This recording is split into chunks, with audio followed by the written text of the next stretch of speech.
그동안 이재명 대표는 자신의 범죄를 덮기 위해서 29차례나 탄핵소추안을 발행했습니다. 그야말로 입법권을 남용해서 탄핵을 남발한 것이죠. 거기에도 셀 수 없을 정도의 또 특검법안도 발의했습니다. 이재명 대표가 권한대행에 대한 탄핵을 이토록 서두른 이유는 비상계엄 선포로 인해서 현 정부에 대해서 민심이 이반된 상태에서 하루빨리 대통령 선거를 치러서 대통령이 돼야만 그 대통령의 권한으로 자신의 범죄를 덮을 수 있다는 생각에서 이렇게 무리하게 서두르는 겁니다. 비상계엄 선포로 인한 행위에 대해서는 지금 탄핵 심판이 진행 중이고 형사법적인 문제에 대해서는 수사가 진행 중에 있습니다. 수사기관과 헌법재판소를 신뢰하고 믿고 기다리면 되는 것입니다.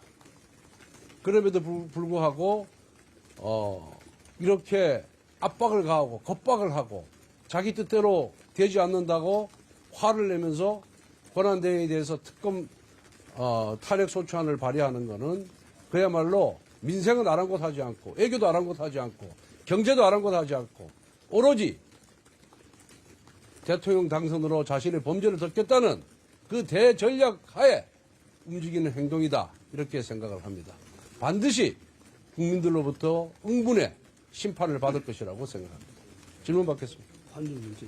그리고 환율이 벌써 1,486원이 6원으로 올랐습니다. 아침 원내대책회의에서 말씀드린 바와 같이 1,500원이 넘을 경우에 대한민국 경제에 대위기가 닥칠 겁니다.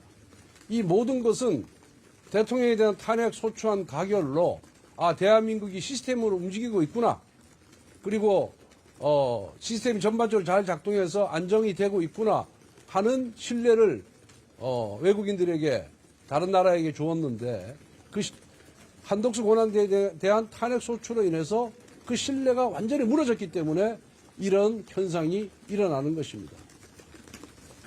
그렇기 때문에 민주당은 정말 나라와 민생과 국민을 위한다면 권한대행에 대한 탄핵 소추안을 처리하기 바랍니다.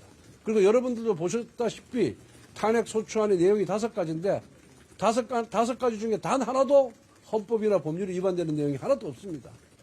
전부 자신들의 일방적인 주장일 뿐입니다. 이런 허접한 탄핵 사유를 갖고 권한대행을 탄핵하겠다는 것은 결국 이재명 대표의 조급 중에서 비롯된 것이다라는 말씀을 다시 한번 드립니다. 일종에서 한 권한대행 표결 관련해가지고 당론으로 결정된 사안이 있을까요? 그 부분은 부결로 당론은 정해졌습니다. 그런데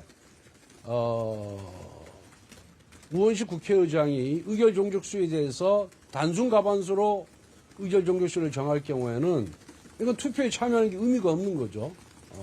그래서 그때는 투표는 불참하고 강력하게 항의를 할 예정이고 의결 종족수를 3분의 2로 할 경우에는 저는 참석해서 투표에 참여할 계획입니다.